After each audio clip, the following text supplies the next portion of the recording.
iniciar el estudio de esta tarde y estamos pues estudiando el libro de los Salmos. Y en esta ocasión pues vamos a estudiar el Salmo 68. Es un salmo bastante grande, tiene 35 versículos y un salmo que tiene mucha información. Es uno quizás de los tesoros que el pueblo de Israel tiene. Al poder estudiar este salmo nos damos cuenta de tantas cosas fundamentales para el pueblo de Israel y tantas cosas que sirven como punto de referencia para la vida del pueblo desde sus inicios hasta el final. Entonces vemos en el Salmo 68 que es un salmo de David y que precisamente hizo algunas observaciones a través de desde el Sinaí hasta el monte de Sión, ¿verdad? Hasta Jerusalén. Vamos entonces a ver el versículo número 1 y si pudiéramos ponerle un tema, bueno, allí en la Biblia ya trae un epígrafe, ¿verdad? Pero si le pudiéramos poner un tema, diríamos el Dios de Israel, el Cristo de la iglesia, el mismo Dios. Es decir, es un salmo que contrasta lo que, bueno, la relación que tiene Dios con el pueblo de Israel y la relación que tiene Cristo con la iglesia.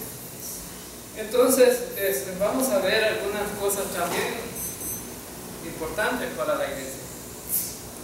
Y dice en el versículo 1: levántate Dios, sean esparcidos tus enemigos y huyan de su presencia los que aborrecen, los que le aborrecen. Este salmo, bien, lo que podemos notar es que aparece Dios como el general, ¿verdad?, del ejército, y que va al frente conduciendo al pueblo, ¿verdad?, y ganando la victoria. Este es un salmo de victoria. Los judíos lo cantan cuando van a Jerusalén y cuando iban al templo y lo cantaban, ¿verdad?, un salmo de victoria. Y yo recuerdo que los hermanos americanos, ¿verdad?, de Minnesota, cuando vinieron como misioneros, se daba risa, ¿no?, cuando cantamos aquí un himno que está en los himnarios bautistas. Y es que, bueno, es el himno de guerra que tienen los Estados Unidos, ¿verdad? Nosotros decimos, no, que este es el himnario bautista, ¿verdad? Y aquí todo lo que está aquí es bautista, pero la música, ¿verdad?, solamente le cambiaron la letra. La música es del himno de guerra de Estados Unidos, ¿verdad? Entonces los hermanos de mi nota tiraban, se ponían a reír, ¿verdad?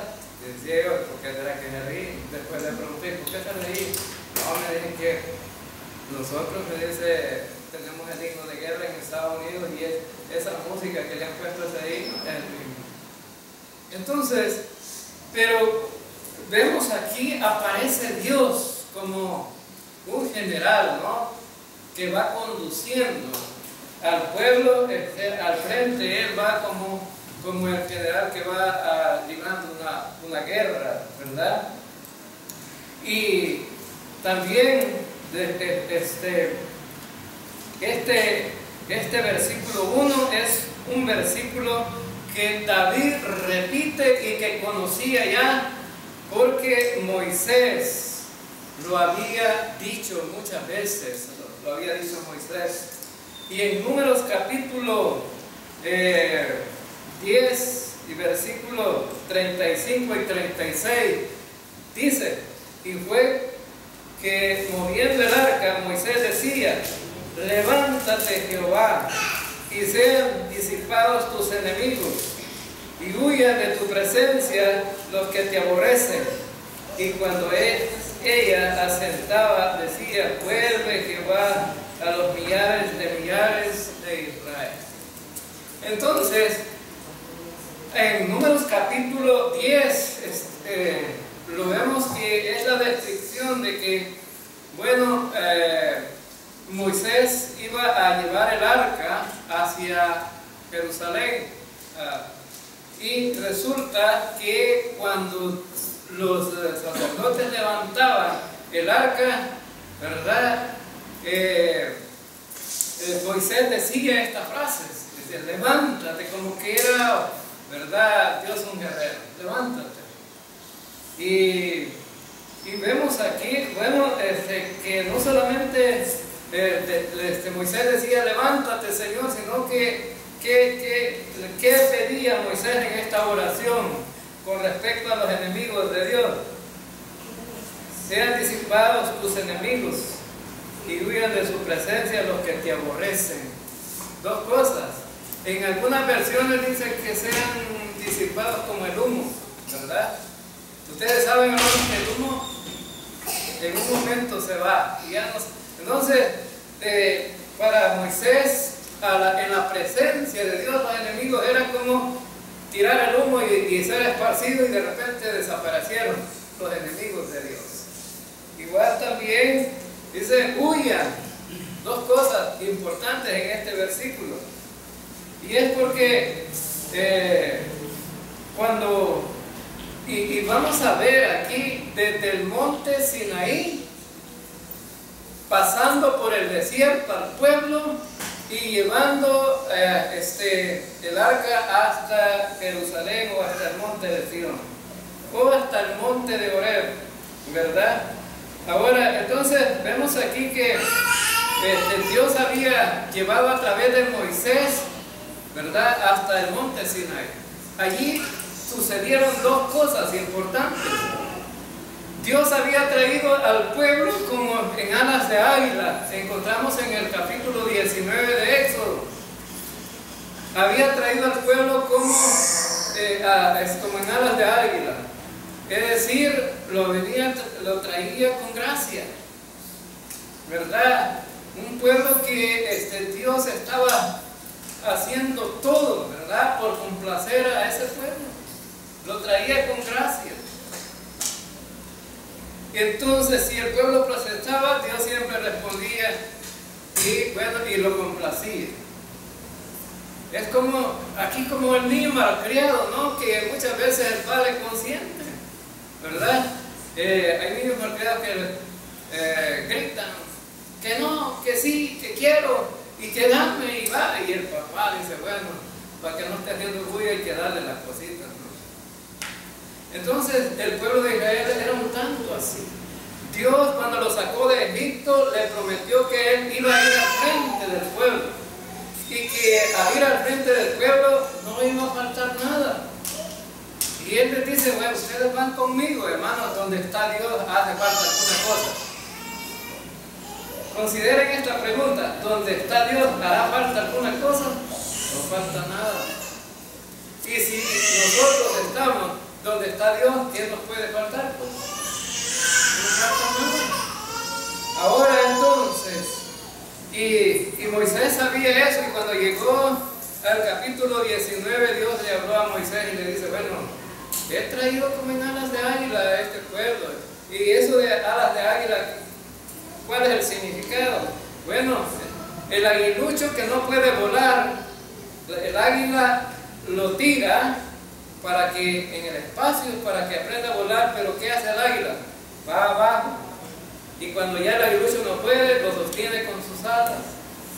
Entonces Dios, ¿verdad?, un tanto parecido así, atraía al pueblo de Israel y lo venía sosteniendo.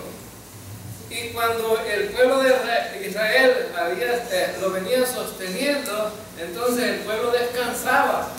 Quien ponía todo el esfuerzo de todo era Dios. Entonces significaba entonces que Dios se cansó de eso. Dijo, bueno, este es un pueblo que no aprende, ¿no? Es como el creyente que no aprenden. Hay creyentes que saben ustedes que no aprenden mucho. Les pasa una cosa y entonces tienen, bueno, hay un dicho, un refrán que lo oímos en la filosofía del pueblo, y dice que los golpes hacen chichote, ¿verdad? ¿Han oído ustedes eso? Los golpes. Entonces hay creyentes que les pasa una cosa suficiente para no volver a repetir. Pero hay creyentes que son tan necios que se van igual a Osmín, ¿verdad? Un cipote ya de mi pueblo cuando estábamos pequeños, que le pasaba una y otras cosas, y necio el cipote. No, cuando peleaba con otro cipote había que agarrar a Osmín y tenerlo ahí para que el otro cipote se fuera, porque ¿sabe qué? Aunque estuviera matando no dejaba de pelear. Entonces, y vemos que el pueblo de Israel, golpe tras golpe, golpe tras golpe, y no aprendía para nada. Y así algunos creyentes, golpe tras problema, resuelve su situación, está contento por un momento y vuelve otra vez a la misma situación, ¿no? Ahora entonces, y en el monte Sinaí, Dios le dice a Moisés: te voy a dar la ley. Te voy a dar la ley. Y entonces, para que este pueblo, dile al pueblo que van a obedecer los mandamientos que yo les voy a dar. ¿Y sabe qué dijo el pueblo? Estamos de acuerdo, dice, todo lo que nos diga Dios, lo vamos a hacer. Lo vamos a hacer. Ahora entonces, y resulta que Moisés se subió al monte a traer las tablas de la ley, y viene. Y cuando venía de regreso vio que el pueblo estaba quebrantando los mandamientos antes de saber cuáles eran. En esas tablas del mandamiento decía que Dios era el único que había de ser adorado. No había imagen, ¿verdad? Ni del cielo, ni de la tierra, ni abajo de la tierra, ni en las aguas, de ninguna clase. Solamente iban a adorar a Dios. Pero ya estaban quebrantando el mandamiento, porque ¿qué habían hecho ellos? Un becerro de oro para adorar, y decían: aquí tenemos a Dios, aquí tenemos a Dios. Pero fíjense bien, hermanos, en pleno siglo XXI, mucha gente inteligente, catedráticos de universidades, universitarios, gente preparada, no entiende eso, que Dios es celoso y quiere que solamente le adoren a Él.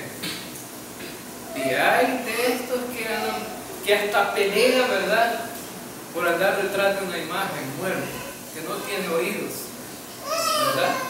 Ahora ni ven, ni sienten, ni pueden hablar.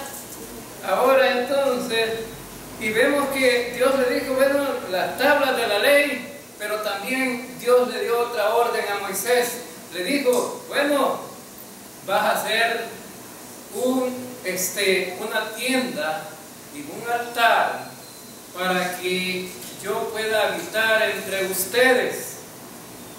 Y así fue como hicieron el arca de la alianza, hicieron el candelabro, la mesa del pan de la propiciación, hicieron, bueno, el incensario y la fuente para el lavamiento, y todo eso hicieron. Y iban entonces, cuando el pueblo iba a ir en peregrinación hacia Jerusalén, hacia el monte de Sión, entonces tenían que llevar todo eso, y la presencia de Dios iba a estar ahí. Entonces Dios le dice, bueno, yo quiero estar con ustedes. Entonces, y lo mismo nos dice a nosotros, yo estoy con ustedes. Pero ¿sabe qué, hermano? Muchos de nosotros no queremos estar con Dios. Muchos de nosotros no queremos estar con Dios. Cuando los hermanitos se van para el carnaval, ¿verdad?, y a bailar la pipiripao por allá, se olvidan que es un hijo de Dios, ¿verdad? Y no, si aquí no me ve el pastor, pero Dios sí lo está viendo, ¿no? ¿Y a quién debe de temer de los creyentes? ¿A mí o a Dios? A Dios, ¿verdad? Entonces, y el pueblo de Israel era un tanto así, ¿no? Dios dice, yo quiero estar con ustedes, quiero ir con ustedes. Y saben, y Moisés mandó a hacer, ¿verdad?, con la gente del pueblo esa tienda, ¿verdad?, que, bueno, era la representación del templo de Dios. Era una carpa, ¿verdad?, pero estaba elaborada tal como Dios había dicho que se hiciera. Ahora entonces, y resulta que en el arca de la alianza siempre Dios iba a bajar y iba a habitar ahí. Entonces, por eso Moisés, cuando salió con el pueblo, dijo: Dios, levántate, levántate. Y entonces, y cuando iba caminando el arca, ¿verdad?, Dios iba a ir ahí sobre ellos. Pero también dice, además de levantarse, él pedía, bueno, y después de que los enemigos fueran disipados y todo, dice, y cuando ella asentaba, decía: vuelve Jehová a los millares de millares. Es decir, Moisés decía: bueno, ya Dios se levantó, pasamos esta trayectoria, los enemigos fueron vencidos. Ahora, ¿verdad?, venía Jehová y estaba sobre, ¿verdad?, el tabernáculo. Y entonces, y ahí estaba Dios. Entonces Moisés decía: vuelve otra vez Jehová. Ahora entonces, ¿qué importancia tenía para el pueblo este tabernáculo? El tabernáculo representaba la máxima expresión de adoración hacia Dios. El pueblo tenía que estar conectado con Dios a través de ese tabernáculo. Y el pan de la propiciación representaba el alimento espiritual que necesitaba cada israelita, así como nosotros también necesitamos la palabra de Dios, cada uno de nosotros, porque es el alimento espiritual que tenemos, ¿verdad? Ahora entonces, significaba también, bueno, ellos tenían que estar en una conexión, en adoración hacia Yahvé, y también eso representaba el sacrificio para cubrir los pecados del pueblo, porque Dios dice: bueno, yo quiero ir con ustedes, pero ustedes son pecadores. Entonces, no les extrañe, hermanos, que a la iglesia vengamos pecadores, porque Dios quiere tener una relación personal con pecadores. Pero ¿sabe de qué manera? A Moisés le dice: bueno, el pueblo va a ser ministrado por sacerdotes y van a presentar los sacrificios por el pueblo para el cubrimiento de pecados. Entonces los pecados iban a ser cubiertos ahí. Cuando presentaban el sacrificio, Dios se agradaba, porque los pecados habían sido cubiertos del pueblo y Dios estaba agradado ahí. Ahora entonces, por eso, hermanos, les decía al principio que también eso era un tipo de Cristo, ¿verdad? Significa que ese tabernáculo era un tipo de Cristo. Allí, bueno, entonces estaba el cordero, estaba el sacrificio, estaba todo, pero era una representación del sacrificio de Cristo en la cruz. Ahora entonces, y nosotros de igual manera, Cristo fue sacrificado en la cruz, pero ya nuestros pecados no fueron cubiertos, sino que fueron perdonados y quitados de una vez y para siempre. Hay una gran diferencia. El tipo de Cristo solamente cubría los pecados, pero Cristo quitó los pecados de una vez y para siempre. Entonces vemos que Dios empezó su caminar con el pueblo a partir del Sinaí, ya con un tabernáculo, un lugar específico de adoración. Ahora entonces, Y vemos entonces que esa era la máxima expresión del pueblo para seguir a Dios.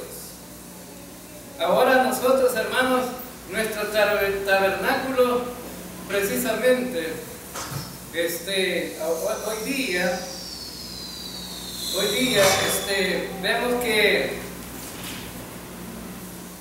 la máxima expresión de adoración está muy confundido, ¿no? ¿Cuál es la costumbre que tiene de decir la gente? Dice, vamos a la iglesia. ¿Quién es la iglesia, hermano? Entonces, ¿cómo debemos de decir nosotros? La iglesia va. ¿Para dónde? Para el templo. Pero ¿qué es lo que decimos? El creyente va para la iglesia porque piensan que el templo es la iglesia. No, la iglesia va para el templo porque nosotros somos. Bueno, en vez de decir el templo va hacia busca del Señor, porque ¿quién es el templo ahora, hermano? ¿Esto o nosotros? Nosotros somos el templo. Es decir, ahora la gente, bueno, se preocupa por tener grandes templos es decir, y hay iglesias, bueno, que tienen una riqueza en templos. Se lo digo así, la iglesia católica tiene una gran riqueza en templos. Hay templos que los altares de la iglesia católica son recubiertos de oro puro. De oro puro. Hay grandes catedrales, hermanos, que es un lujo, pues. Es un gran lujo. Y hay allá en Estados Unidos, que ya no es un templo católico, sino es un edificio para iglesias evangélicas, se llama la Catedral de Cristal, porque está hecho de puro cristal. Ahora entonces, y cualquiera podría decir, este es mi orgullo, ¿verdad? Estoy en el mejor templo. No, hermanos, el orgullo suyo, ¿sabe qué debería ser? Su propio templo. Nosotros, ¿verdad? ¿Y sabe por qué? Porque aunque no tenemos oro ni plata, ni riquezas, ni nada, Dios decidió venir a vivir en nosotros. Amén, hermanos. Sí. No tenemos, a lo mejor somos los más pobres que hay, pero, y como dijo el apóstol Pablo, Dios escogió lo vil del mundo para avergonzar a los sabios y entendidos. Y a lo mejor viene a la iglesia, viene lo vil del mundo, ¿verdad? O venimos nosotros como iglesia a lo vil del mundo. Pero Dios ha perdonado todo eso, amén, hermanos, a través del sacrificio de Cristo. Y ahora somos lo mejor, ¿verdad?, delante de Dios. Porque el apóstol Pedro dijo que nosotros éramos ¿qué? Nación santa, real sacerdocio. Imagínense dos expresiones maravillosas, ¿no? Nación santa, lo ve como una nación santa. Pueblo adquirido por Dios para anunciar las virtudes de aquel que nos llamó de las tinieblas a la luz admirable, porque esto que era lo más vil del mundo, Dios lo quiere usar, ¿verdad? Quiere usar a ti y a mí, nos quiere usar el Señor, ¿verdad? Para anunciar las virtudes de aquel que nos llamó. Ahora, entonces, y saben, entonces el monte Sinaí representaba esas dos cosas importantes, la ley y el tabernáculo. Y Dios quería ir hasta Jerusalén a través de eso, y David se dio cuenta, ¿no? Y David escribió este salmo y dice, bueno, vamos a escribir como Dios, como el máximo guerrero que tenemos, como David era un guerrero.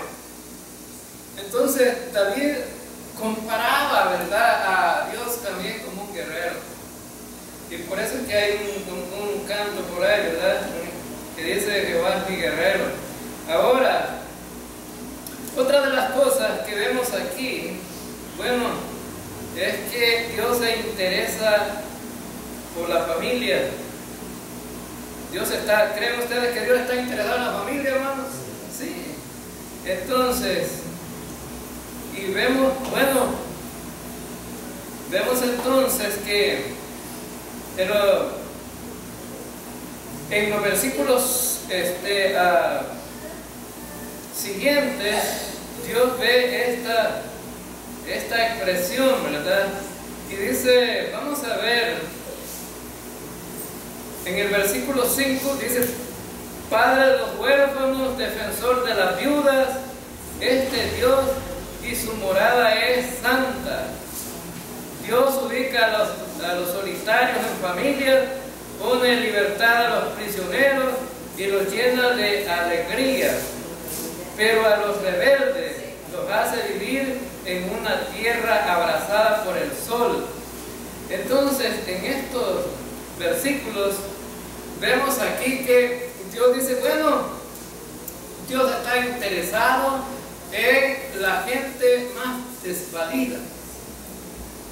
A lo mejor usted, hermano, un día se ha sentido que es una desgracia, ¿verdad? Porque a veces los seres humanos no pensamos en las cosas buenas que Dios nos muestra a través de su gracia, sino que pensamos en las cosas malas, ¿verdad? Y nos sentimos los más desgraciados del mundo. Los más desgraciados del mundo. Y no solamente, hermano, en las cuestiones espirituales, sino que en todas las cosas, ¿no? Ahora, más desgraciado del mundo, pero ¿qué dice Dios? Bueno, dice que Él guarda al extranjero, al huérfano y a la viuda, porque Él está interesado, ¿verdad? Dios siempre se ha preocupado por las viudas, los huérfanos, porque era gente marginada. Bueno, en Israel una cultura diferente a nosotros, una cultura muy diferente a nosotros. Los judíos, si entre más hijos tenía una familia, eran más respetables y eran, bueno, como las familias más reconocidas. No tener hijos era una desgracia. Hoy en este tiempo, lo menos que quiere tener la gente es hijos, ¿no? La economía está mala y hay países que han prohibido tener más de 2. Solamente tienen 2. Y parece que en China, como ya no tenían la gente no se reproducía porque era prohibido reproducirse, solo gente viejita estaba quedando. Ahora como el gobierno ha autorizado que deben de tener hijos, porque la gente ya no tenía.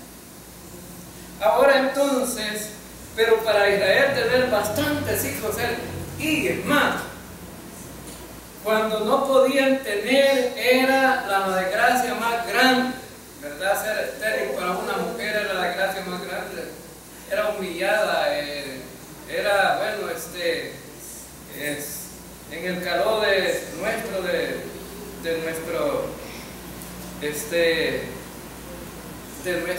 nuestro chapelín, que podemos decir, ¿verdad? De El Salvador, es que, bueno, cuando se ve como con desprecio a alguna gente, ¿no? La gente usa eso de ver a los demás con desprecio. Y yo pienso que es en todos los países del mundo. Siempre hay gente que cree que debe de ver con desprecio a los demás. Los judíos son ¿verdad? Un pueblo que veían a las mujeres y a los niños como algo que no era apreciado. Fíjense bien que una mujer no podía estar en una reunión de hombres. No podía haber una reunión de hombres si habían mujeres. La mujer la sacaba, ¿verdad?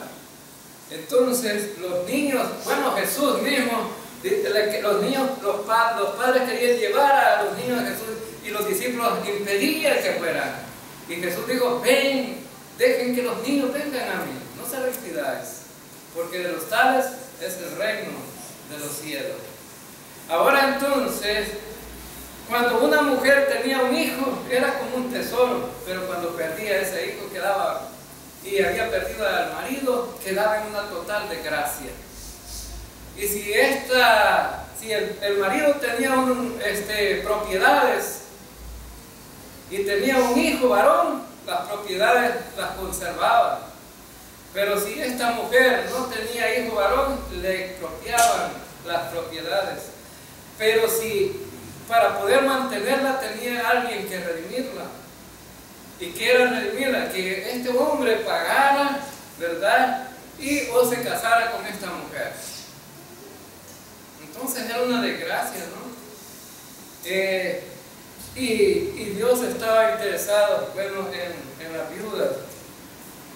Bueno, Él siempre ha estado interesado en darle consuelo, en darle provisiones, porque lo vemos a través de la Escritura, ¿no?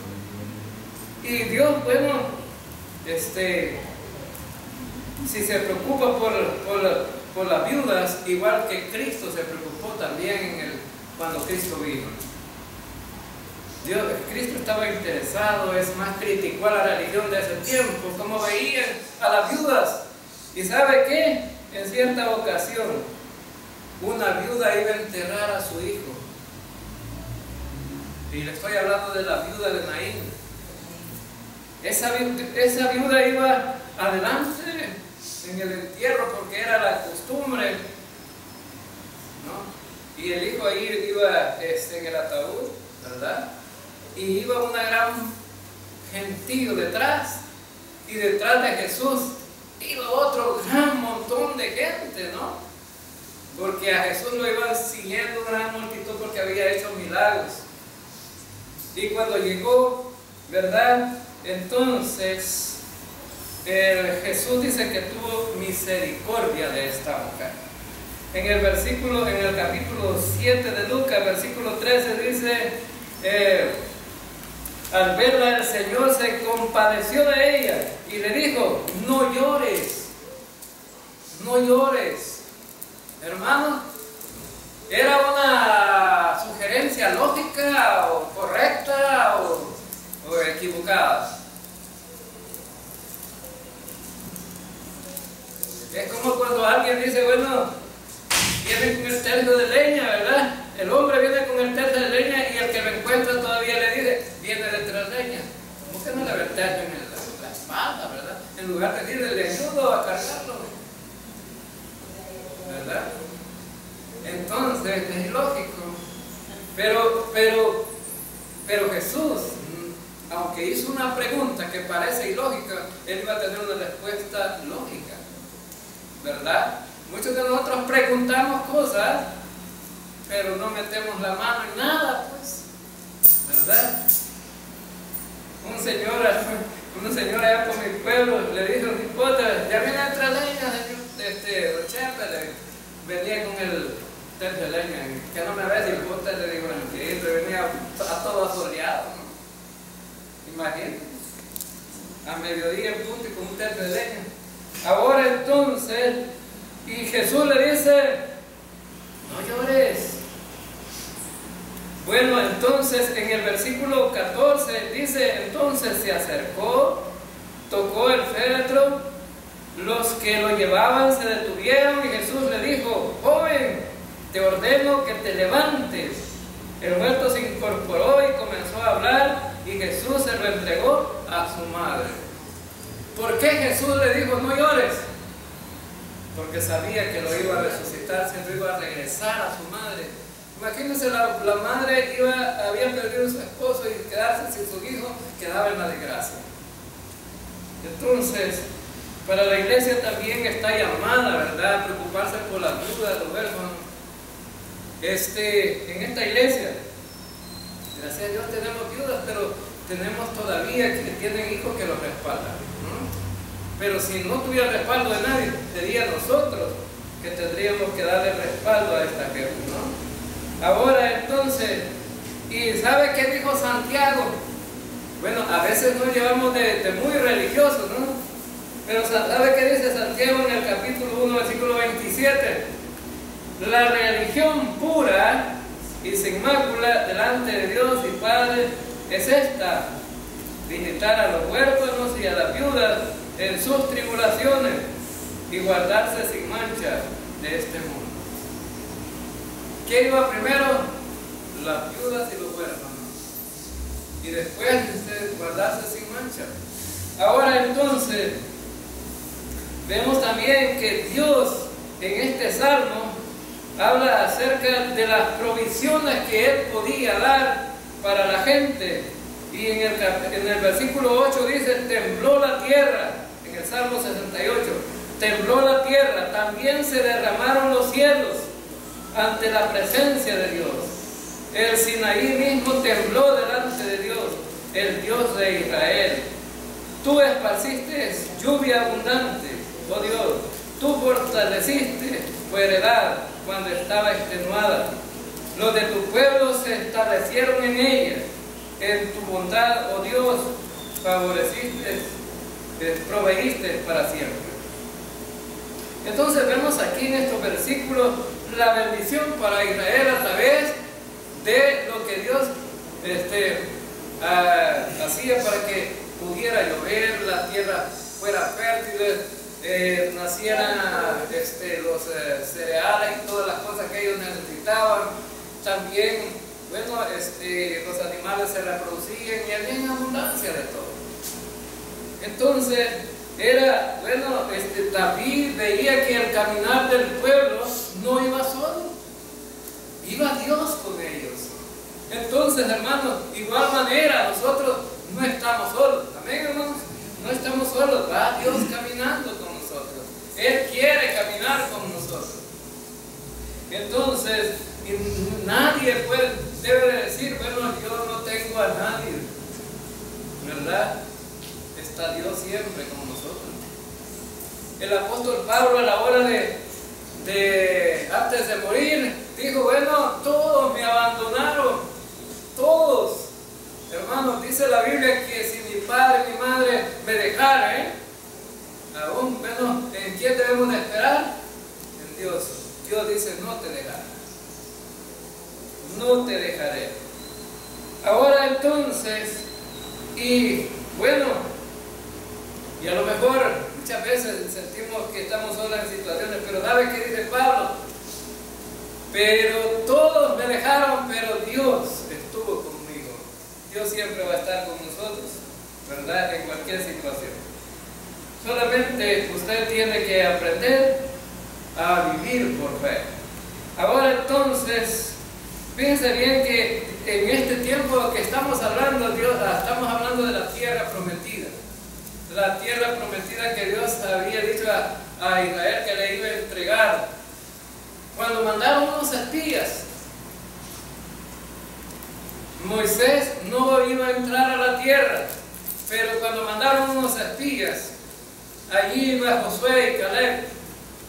Entonces, cuando fueron, imagínense, hermanos, cómo era esa tierra de fértil, que entre cuántos cargaban un racimo de uvas. Entre 2 personas traían un racimo de uvas. Bueno, a usted compra una libra ahí en el mercado, le dan unas 4 y algunas podridas ya, ¿verdad? No sé nada. Pero imagínense un racimo de uvas cargado entre 2 personas. ¿No cree usted que era, y alguien puede decir, qué exageración? No, era real. Y había abundancia de miel, porque había abundancia de fruto, de todo. Y había abundancia de leche. Dios le dijo: te voy a dar una tierra que emana leche. Pero no era que había lecherías como la de aquí cerca, ¿no? Y estaban los peroles llenos de leche. Habían ganado, había de toda la especie de animales que daban leche, ¿verdad? Ahora entonces, y vemos, bueno, Dios asegura, ¿verdad? Asegura que el pueblo pueda tener lo necesario. Y hasta aquí, hermanos, nosotros tenemos una promesa muy grande. Cuando no llueve decimos: ¿y hasta cuándo va a llover? Hasta que Dios quiere. Y sabe, y cuando Dios quiere, ¿verdad? Este es el tiempo propicio para la siembra. Fíjense bien que cómo vivimos hoy en El Salvador. ¿Cuántas cosechas se sacaban antes? 2 cosechas. Desde abril, en polvo sembré, decía el agricultor, ¿verdad? Allí, ¿verdad? Ya al comienzo de junio se estaban comiendo los elotes ya. Allá por mi pueblo, como Honduras, es vecino ahí, Honduras tiene solo un mes creo de verano, y allí todo ese invierno nos caía el agua temprano ahí. Entonces, y Dios, bueno, provee, pero también ahora Dios promete la posesión de la tierra para siempre. Y hasta ahora Israel, hermanos, no la tiene esa tierra en posesión completamente, ¿verdad? Tiene una pequeña franja de la tierra, pero Dios le va a dar un territorio grande, lo que significa toda la tierra de Canaán. Ahora entonces, y él dice en los siguientes versículos, versículo 11, y el Señor da la palabra a las mujeres que anuncian las buenas nuevas. Son gran multitud, los reyes de los ejércitos huyen, si huyen, y la que se queda en casa repartirá el botín. Cuando os acostáis en los apriscos, sois como alas de paloma, cubiertas de plata, y sus plumas de oro resplandeciente. Cuando el Omnipotente dispersó allí a los reyes, nevada en el monte Salmón. Entonces estamos viendo aquí unos versículos que están en el tiempo futuro. ¿Verdad? El Señor da su palabra, las buenas nubes, buenas nuevas a la multitud de mujeres, para que vayan a contar estas buenas nuevas. Aparecen las buenas nuevas aquí, ¿no? Es que vamos a sacar este año que viene a todas las mujeres a evangelizar, ¿verdad? Para que den las buenas nuevas. Ahora, entonces, buenas nuevas. ¿Cuáles buenas nuevas? Esas buenas nuevas significan que los reyes y los ejércitos huyen y dejan todo lo que tienen. Y dice que los que se quedan en casa, ¿qué van a hacer? Van a repartir lo que han dejado aquellos. Imaginen, los reyes dejan sus despojos ahí. Entonces las mujeres dicen: miren, todos los enemigos han huido, tenemos la buena noticia que se fueron, y miren, todos los tesoros y toda la riqueza que ellos tenían ahora nos pertenecen, nos han quedado aquí. Y él dice, bueno, aquí habla acerca de oro resplandeciente, habla de palomas cubiertas de plata, que sus alas son cubiertas de plata, y dice, cuando el Omnipotente dispersó ahí a los reyes de Nevada en el monte Salmón. Ahora entonces, significa entonces que Dios está diciéndole a la gente: aquí está la bendición. Si ustedes van conmigo, todo está bien. Ahora entonces, pero muchas veces nosotros decimos: bueno, ¿cómo Israel pudo equivocarse y dejar a Dios? Y nosotros, hermanos, como iglesia, siempre también estamos en la misma situación. Me decía un señor hace poco, platicando con él, yo lo estaba evangelizando, me dijo, es que para tener tiempo para todo es difícil. Yo tengo mucho trabajo que hacer. Trabajo todos los días. Trabajo el domingo, el sábado y los demás días de la semana, y no tengo tiempo para ir a una iglesia. Pero fíjese bien que es una cuestión equivocada. ¿De quién es el tiempo? ¿Suyo o el de Dios? Es mío porque Dios me lo ha dado, me dijo así, con un poco de soberbia, ¿verdad? Dios me ha dado el tiempo, es mío. No, Señor, Dios tiene la capacidad para quitarle todo eso a usted. Ahora entonces, y por eso, ¿verdad? También la iglesia, y nos preguntamos, ¿y la iglesia está igual que Israel? Miren, muchas veces sí. ¿Qué es lo que debemos de buscar primero como iglesia, hermanos? El reino de Dios y su justicia y todo, ¿verdad? Por añadidura. ¿Y qué busca la iglesia? Busca las añadiduras y el reino de Dios después. Y por eso es que, ¿verdad? Estamos mal, vamos caminando mal. Vamos por un sendero equivocado. Ahora, y vemos aquí que también que Dios cambió la habitación desde el monte Sinaí hasta el monte de Sión. Y lo hizo con mucha pompa, ¿verdad? Vemos el versículo 15, montañas de Basán, montañas imponentes, montañas de Basán, montañas escarpadas. ¿Por qué montañas escarpadas miran con envidia al monte donde a Dios le place residir, donde el Señor habitará por siempre? Vemos aquí, hermanos, que el salmista personifica a las montañas, le da personalidad. ¿Puede una montaña sentir envidia de otra montaña, hermanos? No, porque no es un ser humano. Pero el escritor se dijo, bueno, esta montaña tiene un montón de picos, es tan elevada que es la más imponente. Y dice, bueno, y Dios escogió un cerrito pequeño ahí, ¿verdad? Para poder habitar en el templo de Jerusalén.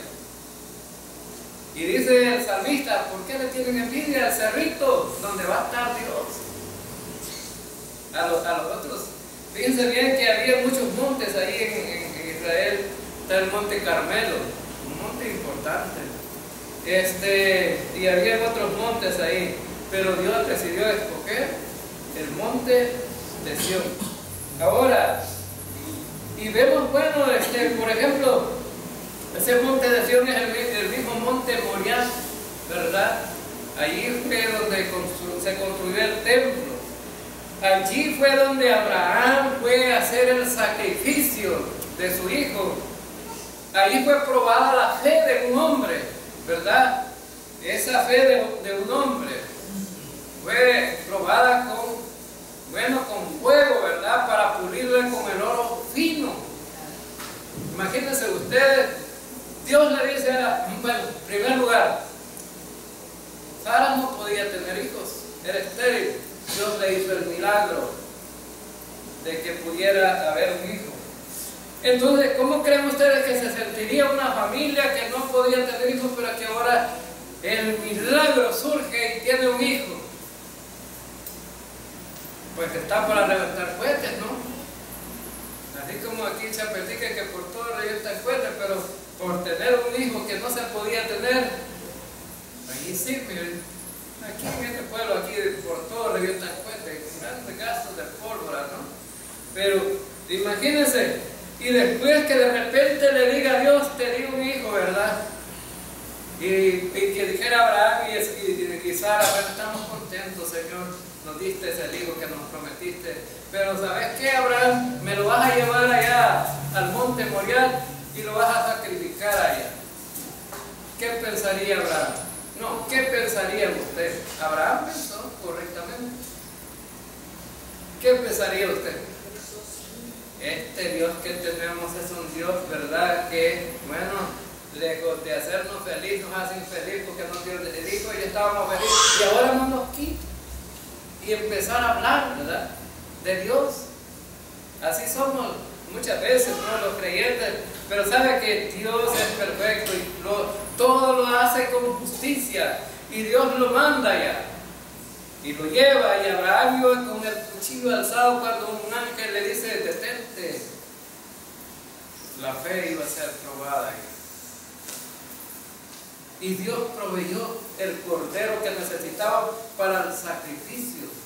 Es un este monte es un monte muy especial para Dios, así como para Israel, ¿no? Y todos los patriarcas tenían la mirada puesta en ese monte. Por lo tanto, ese monte era una gran bendición para ellos, y por eso allá tenemos a Israel